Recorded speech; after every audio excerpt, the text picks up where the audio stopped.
Donc bonjour à tous. Donc on va entamer un deuxième montage. Donc après le montage cerclé métal, on va entamer le montage Nilor. Donc c'est un montage qui est assez classique. C'est un montage qu'on retrouve assez souvent en magasin ou en épreuve à l'école. Ce montage il n'est pas très compliqué, vous allez voir, il y a 4-5 étapes à retenir. Il se peut que vous avez déjà vu ce montage en magasin, que vous le faites souvent, etc. Mais comme pour le premier montage, c'est un montage bien particulier qu'on va faire en classe, juste pour vous entraîner à suivre bien les étapes et faire tout ce qu'il faut. Montage Nilor, en montage Nilor, on peut aussi poser la question de soit changer le fil, soit d'augmenter la taille en hauteur, etc. Donc tout ce qui est modification de forme. Je vous renvoie à une vidéo que j'ai déjà faite pour le changement de fil. Pour la modification de forme, on va le voir à la fin de la vidéo. Et encore pareil, la première vidéo se concernera la Mister Blue, et sur les autres machines, on ne verra que les différences vraiment principales. On ne verra pas tout le montage. Donc je vous conseille également de bien suivre cette vidéo pour voir un peu toutes les étapes et ensuite regarder la vidéo qui vous concerne selon la machine que vous voulez. Euh, donc pour la disposition, ça ne change pas d'un montage classique. Vous mettez la monture en face, le verre droit à gauche et le verre gauche à droite. On aura besoin pour monter et démonter le verre cette sorte de bolduc qu'on retrouve également dans la pochette de la monture. On a également besoin d'un feutre indélébile si jamais on veut repointer le pointage fait au frontaux. Et globalement, si on n'a aucun changement de fil à faire et on n'a aucune modification de forme à faire, on n'a pas besoin d'autre chose. Donc la première étape, ça serait de palper la monture. Malheureusement, comme c'est un demi-cercle, Nilor c'est un demi-cercle, donc il y a un fil en bas, on ne pourra pas la mettre sur la table de palpage comme une monture cerclée. Il va falloir retirer le verre de la monture. Malheureusement, si vous retirez le verre de la monture sans prendre l'horizontalité, il se peut que votre forme à l'écran soit un peu tordue, un peu décalée. Donc du coup, première étape, c'est ce qu'on va faire ici, on va faire ce qu'on appelle la ligne d'horizontalité. Donc vous mettez votre monture retournée sur le bord de la table et vous venez tracer l'horizontalité. Donc il y a cette méthode-là qui est disponible. Ou alors, autre méthode qui est possible, c'est que vous mettiez la monture sur le frontofocomètre et vous pointez, donc trois petits points, et vous pouvez tracer ensuite une droite horizontale. Ça, c'est la première étape. Deuxième étape, ça va être le retrait du verre et le palpage. Donc, pour retirer le verre, je vous renvoie à la vidéo que j'ai fait sur le changement de fil. Il faut bien sûr créer une ouverture, voilà, et insérer le bolduc assez pointu. S'il n'est pas pointu, il faut créer la pointe, avec un ciseau par exemple, et vous insérez le bolduc à l'intérieur. Donc cette manipulation, elle peut être difficile au début, mais si vous la faites souvent en magasin, c'est assez facile. Donc il y a des fils des fois qui sont assez serrés, et donc il faut vraiment aller prendre patience et aller petit à petit. Si vous voyez que l'ouverture se fait facilement, il n'y a aucun problème, vous insérez le bolduc à l'intérieur, et vous pouvez ainsi retirer le verre. Voilà. Donc une fois que le verre est retiré avec sa droite horizontale, on va venir utiliser ce qu'on appelle un support gabarit ou un support verre de présentation, c'est pas un problème. En tout cas, ça va supporter le verre pour faire le palpage. Ce type de support, vous le trouvez dans toutes les machines. On le verra dans les vidéos suivantes. Celui-ci, c'est celui de la Mister Blue. Donc bien évidemment, première chose à faire, je vais vous le montrer, c'est de savoir insérer le support gabarit dans la machine pour avoir une idée comment ça se place. Voilà, par exemple, ce support gabarit ici, donc ici vous avez une petite pression à effectuer. Vous insérez d'abord la partie haute et ensuite vous allez voir ça va se coincer au niveau de la partie basse. On appuie et on retient. Donc pour placer le verre, rien de plus simple, vous prenez votre support gabarit, vous mettez une petite pastille collante. Donc vous mettez votre pastille collante, vous enlevez la partie haute. Et maintenant, c'est une étape assez importante, il va falloir donc face bombée ici, que vous placez directement sur la pastille collante.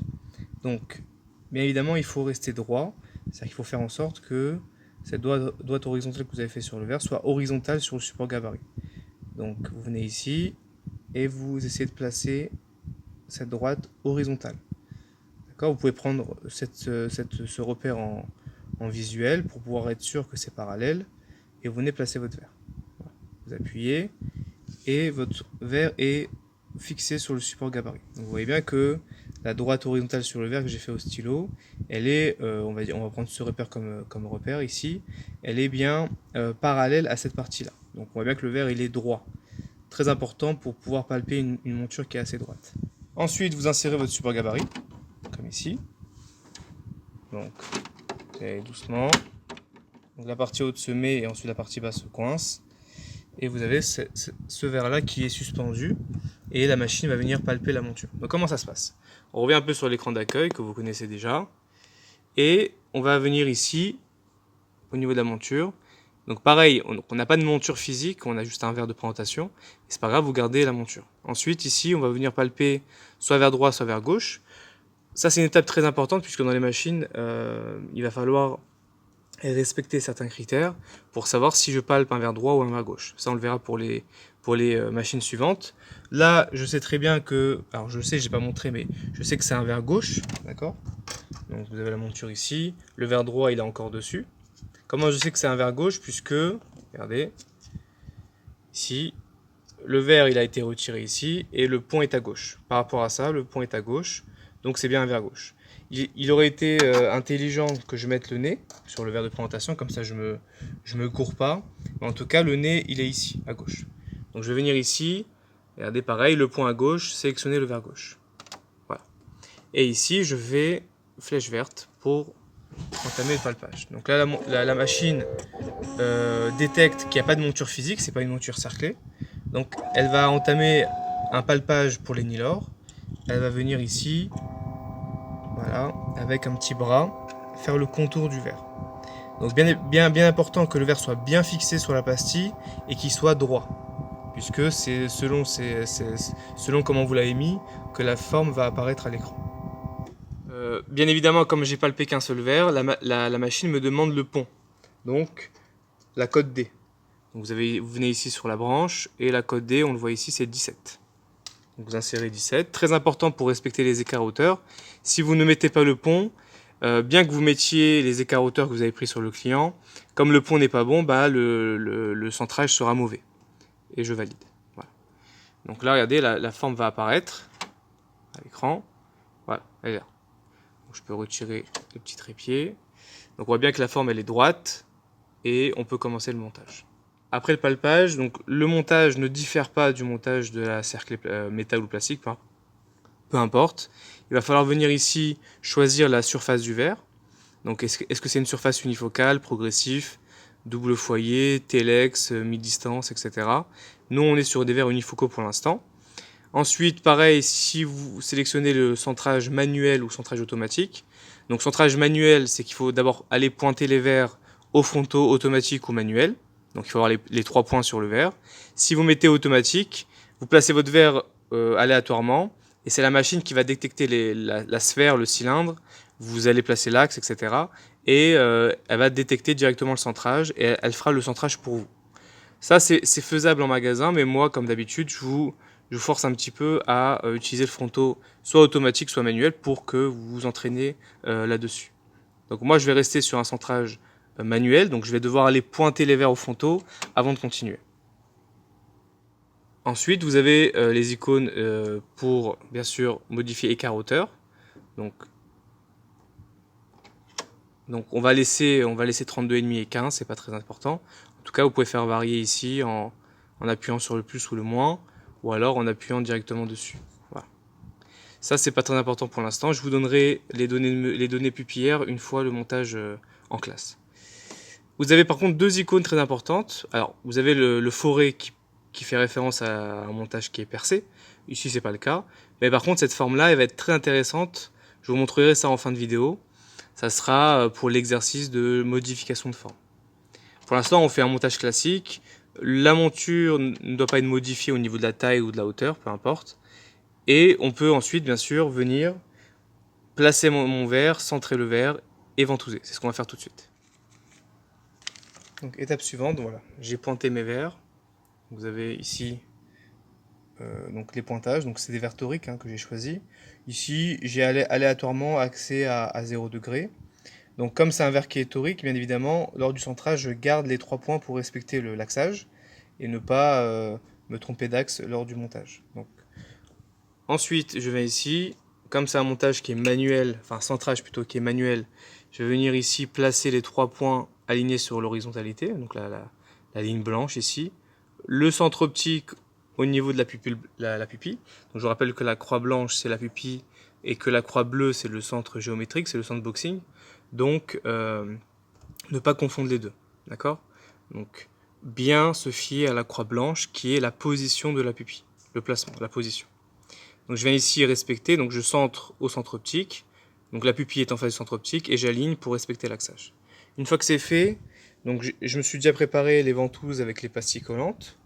Donc bien évidemment, comme on l'a vu dans le premier, on va venir ici ventouser et la machine nous indique quelle ventouse utiliser. Donc là c'est la grise et non pas la bordeaux ici. Et j'appuie pour ventouser. Donc voici les verres ventousés, donc j'ai fait pareil sur le gauche. Donc j'ai centré manuellement. Et on va venir ici maintenant passer à la meuleuse automatique. Donc première étape, comme je l'ai fait dans le premier montage, je fais appel de forme. Donc là la forme va apparaître à l'écran. Et les paramètres vont être très importants. Premier paramètre, comme on l'a vu dans le premier, c'est le matériau. Donc pour du nylor, pour qu'on ait une bonne résilience, c'est-à-dire une bonne résistance au choc, puisque le verre va être drainé, donc il va subir des déformations, le mieux, et vous pouvez même le vérifier en magasin, le mieux, c'est soit de choisir un organique 1,6 qui a une résilience qui est bonne, soit, alors ça se fait plutôt en magasin, soit du polycarbonate qui est vraiment le verre le plus résistant au choc qu'on ait. Il y a aussi le Trivex qui est pas mal. En tout cas, si vous choisissez de l'1,5 pour du nylor ou même du percé, eh ben, la résistance sera assez faible et il se peut que le verre éclate soit lors du montage, soit lors de la manipulation du client au niveau de sa monture. Donc c'est pas du tout un matériau qui est conseillé pour le nylor. D'accord? Donc là, pour l'exercice, je vous donnerai de l'1,5. Donc je vais faire appel un peu à votre vigilance, à votre minutie, à prendre bien le temps de faire ça délicatement pour pas qu'il y ait d'éclats qui apparaissent sur le verre. Donc ça peut être un exercice très intéressant. Ensuite, vous avez la finition. Donc on avait fait le biseau la dernière fois. Vous voyez que comme j'ai palpé avec le support gabarit, la machine comprend d'elle-même que c'est une monture nylor. Donc elle me fait une rainure. Voilà. Donc vous mettez bien la rainure, très très important, parce que si vous vous trompez entre biseau et rainure, c'est fini. Donc bien cocher rainure. Également, vous avez la possibilité de positionner votre rainure comme vous le voulez, soit de manière automatique, c'est-à-dire que la machine va placer la rainure au milieu de la tranche du verre, donc au milieu du bord, et c'est ce qui se fait en général. Voilà. Donc vous pouvez bien sûr le faire aussi en guidé. Donc rainure guidée, c'est possible également. Pareil, vous avez la fragilité du verre, donc ça c'est pas très intéressant pour l'instant. Et ce qu'il faut faire en magasin, c'est le polissage. Une fois que le verre sort de la machine, en général, il est opaque sur la tranche, sur le côté, donc au niveau du bord. Et sur une monture nylor, comme elle n'est pas cerclée totalement, ça se voit, et donc c'est pas esthétique. Donc il vaut mieux polir la tranche du verre pour que ce soit beaucoup plus esthétique. En magasin, on le fait, à l'école, ce ne sera pas obligatoire, à part si la consigne le demande. Parce que ça prend plus de temps et ça consomme un peu plus d'eau, mais voilà. Et vous avez les fameux contre-biseaux face avant et face arrière. Ça change pas. Soit on vous demandera de le faire à la machine, soit de le faire à la manuelle. Mais quand on le fait à la machine, il faudra peut-être repasser 1 ou 2 fois à la meuleuse manuelle. Donc voilà, tous les paramètres ont été bien enregistrés. Et j'ai plus qu'à insérer le verre pour le montage. Donc je viens ici, je vous rappelle que ici c'est assez aimanté, donc il n'y a pas trop de crainte de faire tomber le verre. Faire attention bien sûr sur les verres assez épais, assez lourds, mais en général ça tient bien. Et voilà, et ensuite j'appuie sur la flèche verte pour commencer.